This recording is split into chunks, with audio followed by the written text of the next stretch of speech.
Hey everyone, it's Graham Coleman with Daily Xtra. Matt Shepard Is a Friend of Mine will begin screening at select theaters across North America this month. It's directed by his longtime friend Michele Josue, who attempts to reveal the real Matthew Shepard beyond all the media coverage. It's won numerous awards at festivals around the world. Let's take a look back at Margaret Webb's interview with his parents while they're here in Toronto at the Inside Out Film Festival. My mom told me to turn on the television, and that's when I heard the specifics of everything. Matt's story is all over the internet, the newspaper, the radio, the television. It's everywhere you look. I'm Margaret Webb with Daily Xtra, and welcome Judy and Dennis Shepard. Thank you so much for your work over the years. Thank you. You've given hundreds of speeches and programming, etc., through the foundation that you started. Maybe you could tell us a little bit about the work of that foundation and why you started it. Sure. Well, we started it on Matt's birthday in 1998, December 1st. People had begun sending us money when Matt was in the hospital, wanting us to use it to pay medical bills. And it's like, no, we won't do that.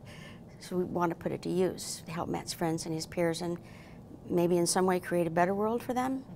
So that's why we started the foundation, and we concentrate on education and raising awareness. Right now we are largely an internet presence. We're only 3 or 4 people full-time and a few part-time, based in Colorado. So we're largely internet, and that's mostly what we're known for, referring information, providing young people looking for assistance in all kinds of areas. So.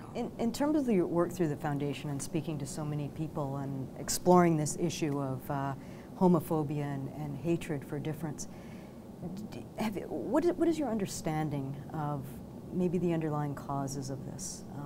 Well, I think one of the things we've encountered is ignorance. Ignorance is a huge driver. That people fear what they don't know or understand, and sometimes that fear leads to violence, hatred, violence, prejudice, bias, all those things. We find that in cities, like for example Toronto, you would find a more accepting environment because diversity is a part of everybody's everyday life. When you go to a more rural area, in the States or even in Canada, you'll find less acceptance because they see no diversity. They don't understand that it exists, they don't know what it is, so they're fearful of it. Stereotypes reign supreme where there's no diversity. And that's really the driving force behind, I think, almost everything. And at his death, it must have been horrifying. I'm curious about your reaction when not only kind of gay supporters showed up to be there for you, but also the hateful. The haters? The haters, the homophobic, and the terrible signs that they were showing. I mean, that must have been devastating to walk into and see. Well, we were escorted through the back of the church, so we didn't see them in front of the church. But really our whole mentality was they were just silly people. We don't want to give them any power or any of our own energy. So they do what they do, we what we do, and they're just ridiculous people. We didn't realize the feelings were so intense on both sides. Yeah, we didn't. In fact, we didn't know there were gay issues. We just knew that Matt was our son.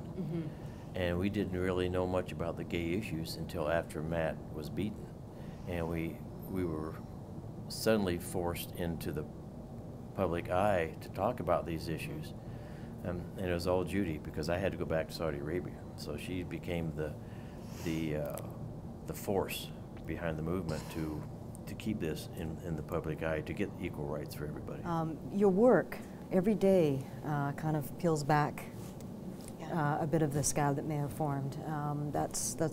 How do you do that? How do you get through it? Making films like this, giving talks like this, interviews like this? Well, I think early on we realized that it's really not about us. It's about the people who cared about Matt and the people in that world.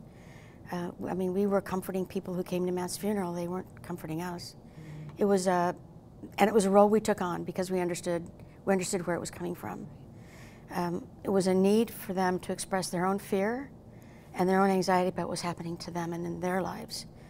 So we understand how important it is for the story to be out there. So we just figured out a way to do it and get through. The murderers were convicted. You both said that you had believed in the death penalty at the time, but weren't going to push for it. And why is that? Maybe you could talk a little bit about that. Well, let me just say that I still push for it. But okay. You wish they had. But Judy convinced me otherwise. There was and she was right.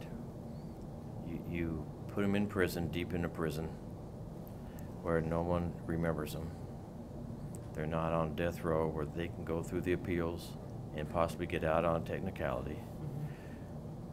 They don't become martyrs for something horrendous like that to encourage others.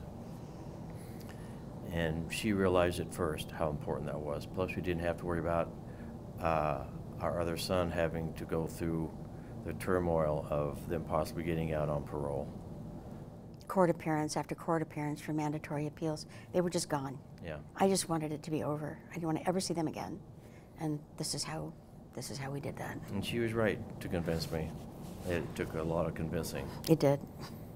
And their life, they will never have parole. They will No. never. 2 consecutive without parole. Yeah. So if they do get paroled on the first one, pardoned, they still have the second one to serve.